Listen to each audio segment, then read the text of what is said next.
ताज़ा तरीन और निष्पक्ष खबरों को देखने के लिए हमारे चैनल विराट 24 न्यूज़ को लाइक और सब्सक्राइब करना ना भूलें। नमस्कार, आपका स्वागत है विराट 24 न्यूज़ में और मैं हूं आपके साथ प्राची। मुख्यमंत्री शिवराज सिंह चौहान पर कोविड से हुई मृत्यु के आंकड़े आमजन से छुपाने एवं प्रदेश वासियों को भ्रमित करने के कारण गैर इरादतन हत्या का मुकदमा दर्ज कराने कांग्रेस नेताओं ने एडिशनल एसपी को ज्ञापन सौंपा है। कांग्रेस के पदाधिकारी एवं कार्यकर्ताओं ने ज्ञापन देते हुए मीडिया को बताया कि वर्ष 2021 के प्रारंभिक दौर में जैसे ही कोरोना की दूसरी लहर ने मध्य प्रदेश में अपने पांव पसारना शुरू किया और कोरोना पॉजिटिव मरीजों की मृत्यु का सिलसिला चालू हो गया। हालांकि दूसरी लहर के शुरुआती दौर में स्थिति इतनी भयावह नहीं थी। कोरोना की दूसरी लहर आने के बाद मुख्यमंत्री शिवराज सिंह चौहान अपेक्षापूर्ण व्यवहार करते रहे। उनके इशारे पर कोरोना पीड़ितों की संख्या को भी छुपाया गया है। यहां तक कि शमशान घाट एवं कब्रिस्तानों में हुए दाह संस्कारों की संख्या को भी छुपाया जा रहा है और साथ ही इलाज की समुचित व्यवस्था भी नहीं कराई गई, जिससे मरीज परेशान हुए एवं असमय काल के गाल में समा गए, जिसके लिए सीधे सीधे मुख्यमंत्री जिम्मेवार हैं। जबकि समाचार पत्रों में, सोशल मीडिया एवं वैज्ञानिक द्वारा बराबर संदेश दिए जा रहे थे कि स्थिति भयानक होने वाली है, परंतु मुख्यमंत्री ने अपनी हठधर्मिता के चलते किसी भी तरह की पर्याप्त व्यवस्था नहीं की। लगातार कोरोना से हुई मौतों के आंकड़ों को प्रदेशवासियों से छुपाते रहे। फलस्वरूप मध्य प्रदेश में कोरोना से होने वाली मृत्यु का तांडव पूरे प्रदेश में बढ़ता गया। कोरोना से हुई मृत्यु की सत्यता जांचने के लिए प्रदेश के समाचार पत्रों पर नजर डाल लें, सत्यता उजागर हो जाएगी। शिवराज ने इस कोविड काल को गंभीरता से नहीं लिया। इसी कारण कोविड से पीड़ित मरीजों को अस्पतालों में बेड, ऑक्सीजन इंजेक्शन नहीं मिल पाया। इस खराब स्वास्थ्य व्यवस्था के कारण मौतों का आंकड़ा बढ़ता गया और सरकार मौतों के आंकड़ों को छुपाती रही। जनता के स्वास्थ्य के साथ खिलवाड़ करने के लिए मुख्यमंत्री दोषी हैं। इन पर गैर इरादतन हत्या का प्रकरण दर्ज होना चाहिए। इस तरह के मौत के आंकड़े को छुपाने, कोरोना की दूसरी लहर के प्रति पिछले 1 साल से लापरवाही बरतने और जनता के सामने झूठ परोसने पर पूरे प्रदेश की जनता भ्रमित रही और हजारों की संख्या में कोविड से लोगों के मृत्यु का कारण बनी।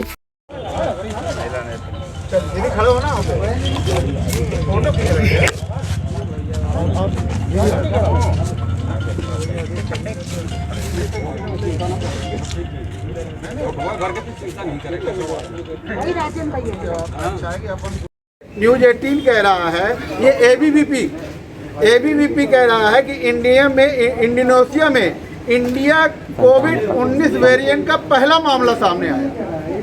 अगर कमलनाथ जी ने कहा है कि इंडियन कोविड, ये हम नहीं कह रहे हैं, ये पूरे देश के लोकतंत्र की जो तीसरी आंख मीडिया है वो भी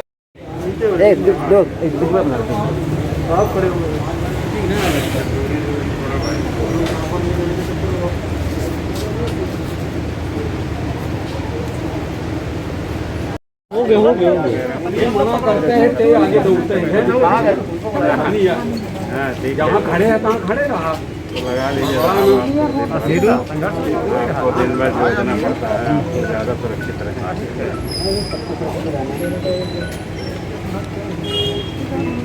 थैंक यू। खड़े हो ना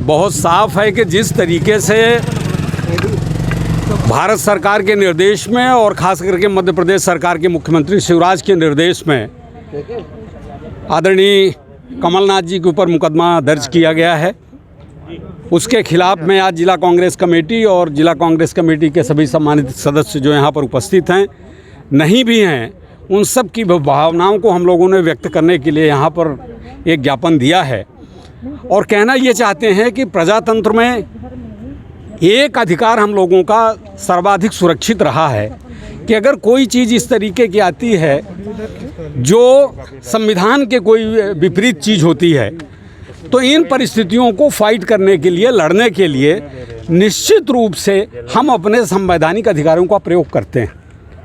कमलनाथ जी कोई सामान्य व्यक्ति नहीं है, मध्य प्रदेश कांग्रेस कमेटी के अध्यक्ष हैं। कमलनाथ जी कोई सामान्य व्यक्ति नहीं है, वो इस प्रदेश के राज्य के मुख्यमंत्री रह चुके हैं। कमलनाथ जी कोई सामान्य व्यक्ति नहीं है, अनेकों बार केंद्रीय मंत्री इस देश में रह चुके हैं, एक सीनियर नेता हैं। तो उनके ऊपर इस तरीके का प्रहार, ये सिर्फ कांग्रेस के कार्यकर्ताओं को इस राज्य में और इस जिले में भयभीत करने के लिए एक वातावरण निर्मित किया गया है। मोदी जी के निर्देश में और शिवराज जी के निर्देश में एक वातावरण अब ये बनाया जा रहा है कि राज्य की जनता और देश की जनता इनको अब समझ गई है। इनके जिस तरीके के नारे और जिस तरीके की ये बातें करते हैं, ये इस कोरोना काल में इनका सबका स्वांग जो था वो स्पष्ट दिखाई पड़ गया। तो इसलिए अब उसको वो किस तरीके से मुद्दा छोपें, तो अब काम ये कर रहे हैं कि कांग्रेस जनों को प्रताड़ित किया जाए। और प्रताड़ित करने के सिलसिले में अगर छोटे मोटे कार्यकर्ताओं को गिरफ्तार करेंगे, पकड़ेंगे, तो उसका मैसेज उस तरीके से नहीं जाएगा। तो कमलनाथ जी जैसे व्यक्तित्व के ऊपर अगर हम FIR लॉन्च करेंगे तो अन्य कांग्रेस के कार्यकर्ता इसमें फिर भयभीत होंगे, डरेंगे। तो ये एक तरीके से मैनिपुलेशन है कि कमलनाथ जी को डरा दिया जाए, दिग्विजय सिंह जी को डरा दिया जाए, मध्य प्रदेश में बड़े नेता जो जिला कांग्रेस कमेटी और प्रदेश में पदाधिकारी हैं उनको डरा दिया जाए। तो फिर आगे चल करके हमारी जो मनमानी है, अभी हमारे साथी जो बात कह रहे थे, अध्यक्ष जी ने, भगत जी ने और मंगू भाई ने भी कहा है, इस बात को बहुत साफ कहा है ज्ञापन देते हुए कि एक तरफ तो नगर निगम में जो लाशें जल रही हैं उनका आंकड़ा कुछ और है, ग्रामीण अंचल पर जो लाशें जल रही हैं उनका आंकड़ा कुछ और है, सुप्रीम कोर्ट में भी हलफनामे कुछ और दिए जाते हैं।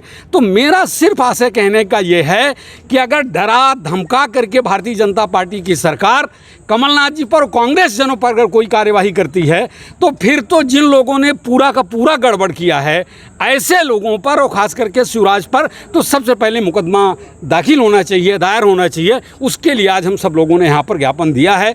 मुझे खुशी है कि सभी लोग यहाँ आए और अपनी बात को यहाँ पर उन्होंने कहा है। अंतिम वाक्य कहते हुए ये कहना चाहता हूँ कि दिनकर जी ने लिखा था कि याचना नहीं अब रण होगा, जीवन जय की मरण होगा। वैसे ही कोरोना हम सबको लिए ले रही है, कोई बच नहीं रहा है। एक कोरोना एक तरीके का ख़त्म होता है तो दूसरा उसका लेयर आ जाता है, तीसरा लेयर आ जाता है। आजकल आँखों में एक शुरुआत हो गया, फंगस स्टार्ट हो गया। तो एक तरीके से प्रकृति ही हम सबका उपचार किए दे रही है। लेकिन अगर बच करके कोई उसका नुकसान में बात कहना चाहता है तो उसे प्रताड़ित किया जाए, उसे दबाव में लाया जाए। इस काम को हम लोग कांग्रेस जन बिल्कुल सुनने के लिए तैयार नहीं हैं और इसका जब तक जीवन है तब तक हम लोग पुरजोर विरोध करेंगे, यही कहना है। कमलनाथ जी ने जो आंकड़े बताए हैं वो कहाँ तक सही है और क्या उनके पास कोई प्रूफ है? जो देखिए सोर्स, प्रदेश अध्यक्ष का क्या सोर्स होता है। अभी मैं बैठा हुआ था कहीं एक जगह पे, तो भगत जी हमारे जिला कांग्रेस के प्रेसिडेंट हैं और मंगू, दोनों ने अपने ब्लॉक अध्यक्षों को ये निर्देश दिया हुआ है कि हर रोज़ जो मौतें हो रही हैं उनका आंकड़ा हमारे पास भेजो। कमलनाथ जी ने भी इनको आदेश दे रखा है कि पूरे प्रदेश में अपडेट बना करके भेजो। तो हमारे पास में, हम कोई शासकीय लोग तो हैं नहीं, लेकिन सार्वजनिक जीवन में काम करते हैं, जो कार्यकर्ता हमारे साथ काम करते हैं उनके माध्यम से चीज़ों को, डाटा को इकट्ठा करते हैं, वही भेजते हैं, बताते हैं। वही हमारा माने जो हम लोगों को जो गंभीरता से कोई चीज़ बात करनी है तो वो वही है। प्रदेश में पॉजिटिविटी रेट भी अब कम हो रहे हैं धीरे धीरे। देखिए, इस पॉजिटिविटी रेट हम भी ईश्वर से मनाते हैं, ये बहुत अच्छा है कि पॉजिटिविटी रेट कम हो, एकदम ख़त्म हो जाए, समाप्त हो जाए। इस बात के लिए तो कोई दिक्कत है नहीं। लेकिन प्रश्न इस बात का है कि जिस तरीके से आंकड़े छुपाए जा रहे हैं, जिस तरीके से जो बातचीत करने में आप सब लोग सार्वजनिक जीवन में सब लोग, आप लोगों से ज़्यादा, प्रेस वालों से ज़्यादा कौन चीज़ों को नज़दीक से जानता है। चीज़ें ये हो रही हैं, किसी की पॉजिटिव रिपोर्ट आ रही है तो निगेटिव कर दी जा रही है, किसी की निगेटिव है तो पॉजिटिव कर दी जा रही है। किसी तरीके का जो सर्वे हो रहा है, सर्वे कम से कम दिखाया जाए। तो एक तरीके से सबसे बड़ी बात जो है कि सरकार में जो विश्वसनीयता होनी चाहिए, कोरोना के इस काल में सरकार ने अपनी विश्वसनीयता को खोया है। वो किस तरीके से कायम हो, प्रश्न इस बात का है, क्योंकि भरोसा ही नहीं बचा है कि जो कह रहे हैं वो सच है कि नहीं है। ये है आप लोग पर। तमाम खबरों के लिए जुड़े रहें विराट 24 न्यूज़ के साथ। बहुत बहुत धन्यवाद। खुल गया, खुल गया, खुल गया। आपके शहर में सर्व सुविधा युक्त स्काई रेस्टोरेंट खुल गया। वेज नॉन वेज भोजन का लुत्फ उठाने के लिए अवश्य पधारें। हमारे यहाँ स्काई स्पेशल थाली के साथ जन्मदिन, तिलक, एंगेजमेंट, रिसेप्शन के लिए हॉल उपलब्ध है। ऑनलाइन ऑर्डर के लिए संपर्क करें 9039033661 पर। पता याद रखें, स्काई रेस्टोरेंट, विश्वविद्यालय road, lotus tower, Khutehi, Rewa.